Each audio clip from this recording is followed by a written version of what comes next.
예, 모닝 컨설트라는 컨설팅 회사가 있습니다. 이 회사는 뭐 상당히 유명하고 오래되기도 했고 유명하고. 근데 이 회사에서 전국에 있는 주지사들의 인지도, 그 주지사들의 직무 수행 능력에 대한 그 주 주민들, 특히 유권자들의 지지도를 분석을 해보았더니 현직 주지사들이 대부분 재선에 성공할 가능성이 높더라라는 이제 결론이 나왔다는 거죠. 그 중에서 모닝 컨설트가 이 보고서를 발표하면서 가장 먼저 이름을 거명했던 사람이 누구냐면 그레첸 휘트머입니다. 그레첸 휘트머는 미시건주의 주지사, 민주당 주지사고요. 자신의 업무 성과를 평가하는 방식이 개선되면서 유권자 54%로부터 호감 있는 인물로 언급이 됩니다. 그래서 전체 50명 주지사 중에 한 20 몇 등 정도로 20등 초반 쪽으로 등수에 올라가 있는 그런 모습을 보여주고 결국에는 지금 올해 치루어지는 중간선거에서 재선할 가능성이 좀 높아지는 그런 모습을 보여준다. 이 그레첸 휘트머 주지사가 비호감이다라고 이야기한 유권자는 43%밖에 안 됐다. 이렇게 지금 집계가 나와 있고요. 또 논란과 부정적인 공격을 받고 있는 주지사들 중에서도 브라이언 캠프 조지아 주지사, 자넷 밀스 메인주의 주지사고요. 그다음에 로라 켈리는 캔자스주의 주지사입니다. 그리고 론 드산티스는 플로리다 주지사, 그리고 팀 와일즈 미네소타 주지사인데요. 이런 그 주지사들도 좀 논란이 많기는 하지만 다들 과반수 이상의 지지율을 얻고 있는 모습을 보여주고 있다. 위스콘신주에 있는 토니 에버스 민주당 주지사가 지금 지지율이 50% 이하로 처져 있는데 그래도 지난 2, 4분기에는 46%였던 지지율이 요번에 조사할 때는 49%로 3%포인트 올랐다는 거죠. 하지만 과반수에 미치지 못하고 다음 달 재선에서 가장 인기 없는 주지사 이름들 중에 하나로 올라가 있는 상황이고 실제로 위스콘신주는 잘하면은 이게 지금 민주당 주지사에서 공화당 주지사로 바뀔 가능성이 있는 주로도 이야기가 지금 되고 있는 상태입니다. 모닝 컨설트는 민주당 주지사들이 바이든 대통령의 지지율이 떨어졌음에도 불구하고 유권자들 사이에서는 인기를 유지하고 있다. 이렇게 분석을 내려놨는데 그 주지사의 인지도와 대통령의 인지도는 지금 같이 움직이는 것은 아니다. 근데 이건 옛날부터 그랬습니다. 옛날부터 대통령은 대통령이고 대통령의 인지도가 나빠진다고 해서 같은 당에 속해 있는 다른 주지사들이 다 인식이 나빠지는 그런 것은 아니었었기 때문에 그건 뭐 새로운 이야기는 아닙니다. 그리고 조지아, 플로리다, 메인, 뉴멕시코, 미시건, 미네소타, 위스콘신에서 실시된 다른 여론조사들은 주지사에 대한 지지율과 경쟁자들에 대한 지지율 사이에 거의 차이가 없는 박빙의 승부를 벌이고 있는 모습을 보여주는 반면에 캔자스주와 네바다주는 주지사 지지율이 시사하는 것보다 훨씬 더 박빙의 승부가 펼쳐지는 것으로 보인다. 지금 모닝 컨설트에서 내놓은 조사 내용보다 오히려 그 선거와 관련해서 네바다주하고 캔자스주 같은 경우에는 선거가 좀 더 치열한 격전을 보이고 있는 그런 모습이라는 거죠. 일단 모닝 컨설트에서 내놓은 자료를 좀 하나 더 보여드리겠는데요.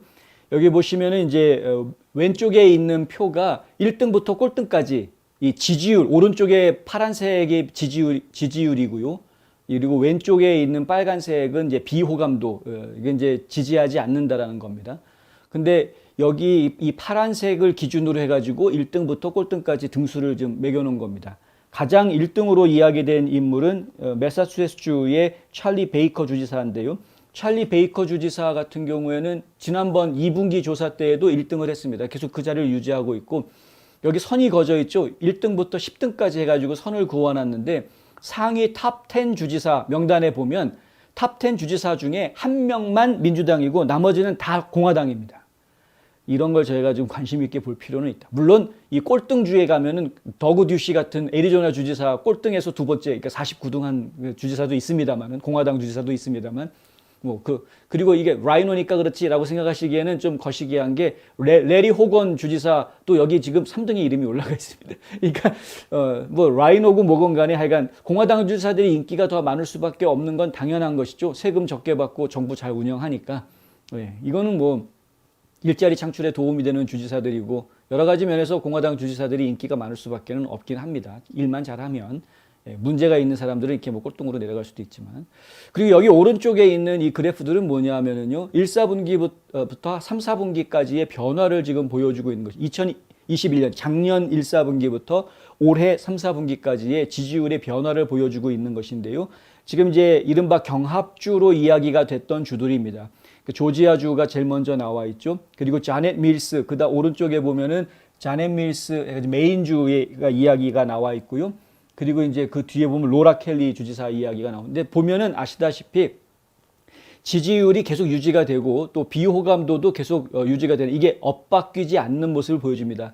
다만 위스콘신주 같은 경우에 토니 에버스 주지사가 지금 오른쪽 맨 오른쪽 중간에 있는 그래프인데 여기는 지금 교차되는 선이 지금 보이죠. 그래서 공화당 후보 측이 한테 좀 유리한 그런 그래프가 지금 보이는 것인데요. 토니 에버스 주지사에 대한 지지율이 떨어졌다 올라가고 또 비호감도가 올라갔다가 떨어지는 이런 모습들을 보여주고 있습니다. 지금 여전히 이쪽은 지금 불안불안한 모습이 될 수밖에 없겠죠. 하지만 그 외에 다른 그 그래프들을 보면 아무리 경합주라고 하더라도 일단은 주지사들이 업무 수행하는 능력에 대해서는 대체로 긍정적인 평가를 받고 있는 것이다. 이제 이렇게 이야기가 되는 겁니다.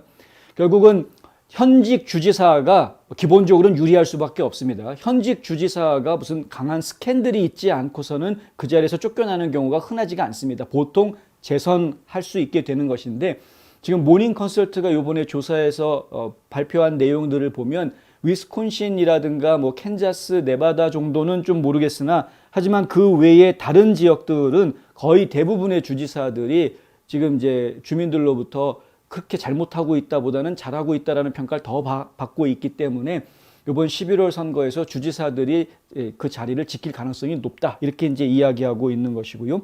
하지만 꼴등에 있는 49등, 50등 한 이 더그 듀시 애리조나 주지사하고 케이트 브라운 오리건주 주지사는 어차피 임기가 끝나는 사람들이어서 그래서 지금 그 사람들의 지지율과 관계없이 지금 주지사 선거는 따로 진행이 되고 있는 그런 상황이다.